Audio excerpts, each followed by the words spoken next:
नमस्कार, AL news में आपका स्वागत है। आज हमारे बीच में जनवादी पार्टी के राष्ट्रीय अध्यक्ष डॉक्टर संजय सिंह चौहान जी हैं।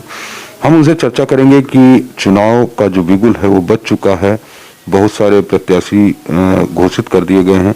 समाजवादी पार्टी और जनवादी पार्टी दोनों गठबंधन में हैं। तो संजय जी, मैं बात करूंगा कि जिस तरीके से विपक्ष की अगर बात करिए, बहुत सारे दल अपने अपने जगह काम कर रहे हैं, लेकिन समाजवादी पार्टी जो है वो आप उसके साथ हैं, गठबंधन में है जनवादी पार्टी। तो इस वक्त क्या किस तरीके से जो रफ्तार है वो कैसी चल रही है? देखिए, भारतीय जनता पार्टी चुनाव को गन्ना और जिन्ना पर लेके जाना चाहती है। चुनाव को हिंदू और मुसलमान के फील्ड पर खेलना चाहती है।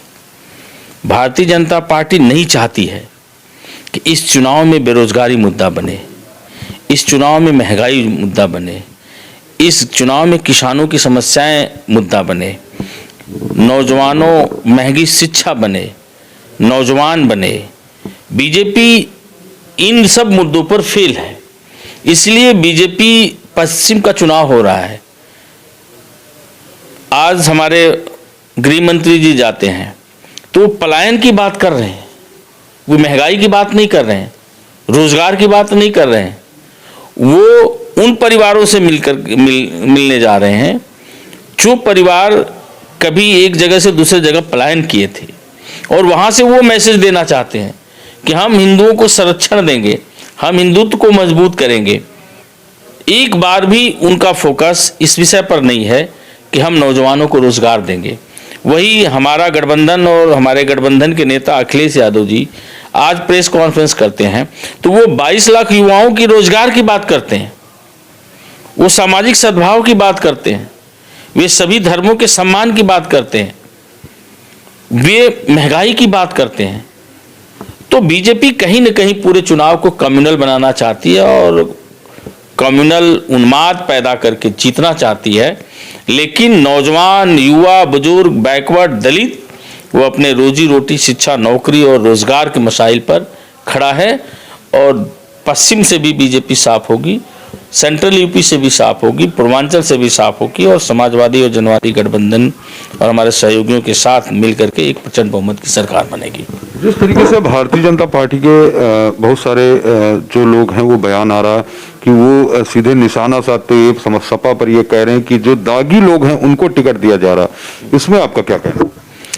देखिए, अगर आप पिछला विधानसभा के विधायकों के प्रत्याशियों का आप अगर उनका आपराधिक रिकॉर्ड देखिए तो योगी के 60% विधायक अपराधी प्रवृत्ति के लोग थे जिन पे आपराधिक मुकदमे थे। बीजेपी सिर्फ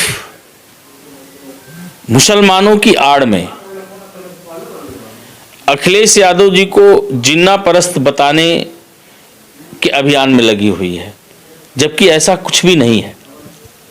अखिलेश यादव जी, समाजवादी पार्टी, हम लोगों का गठबंधन सभी वर्ग और धर्मों के लोगों को सम्मान देना चाहती है और सबको साथ लेकर के चलना चाहती है।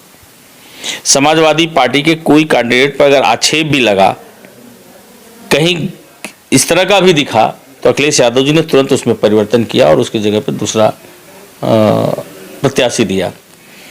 समाजवादी भारतीय जनता पार्टी में बहुत सारे लोग हैं, आप अभी पर्चा भरे हैं, आप उनका क्रिमिनल हिस्ट्री सबका रिकॉर्ड देखिए नोटरी पर। पश्चिम में भी जितने प्रत्याशी दिए हैं उसमें भी 50-60% क्रिमिनल हिस्ट्री वाले लोग मिल जाएंगे। तो बीजेपी निश्चित तौर पर लोगों की समस्याओं की तरफ नहीं जाना चाहती, उनके मौलिक सुविधाओं की तरफ नहीं जाना चाहती। बीजेपी सिर्फ लोगों को बरगला करके वोट लेना चाहती है। जनवादी पार्टी के साथ साथ आप चौहान समाज के भी नेता हैं, हम उसमें भी आपसे चर्चा करेंगे कि जो चौहान समाज है उसकी कितनी भागीदारी रहेगी। देखिए, उत्तर प्रदेश के इस विधानसभा के चुनाव में चौहान जनवादी पार्टी को लीड करता है और जनवादी पार्टी के नेता को अपना नेता मानता है, और जनवादी पार्टी में काम करने वाले हर समाज और हर वर्ग के लोगों का समान अधिकार है। और जनवादी पार्टी सोशलिस्ट के नेतृत्व में चौहान समाज को भी सम्मानजनक हिस्सेदारी और भागीदारी मिलेगी, जो दिखेगा इस बार। और जो भी हमारे दल में काम करने वाले अन्य वर्ग के लोग हैं उनको भी सम्मान पूर्वक जनवादी पार्टी में भागीदारी रहेगी। धन्यवाद। देखिए, जिस तरीके से अभी डॉक्टर साहब ने बताया, डॉक्टर संजय सिंह चौहान हैं, राष्ट्रीय अध्यक्ष हैं जनवादी पार्टी के। उन्होंने एक जो अपनी बातें थी उन्होंने बताई, चुनाव की तैयारियों को लेकर के उन्होंने चर्चा की। तो कहीं न कहीं अगर बात करी जाए तो जनवादी पार्टी पूरी तरीके से गठबंधन के साथ, समर्पण के साथ समाजवादी पार्टी के साथ लगी हुई है। तो अब ये बात अलग बात है कि समाजवादी पार्टी का जो परिणाम है वो क्या होगा, वो तो परिणाम आने के बाद ही पता लगेगा। सदा वसन कैमरामैन के साथ मनीष सच्चिदानंद, लखनऊ।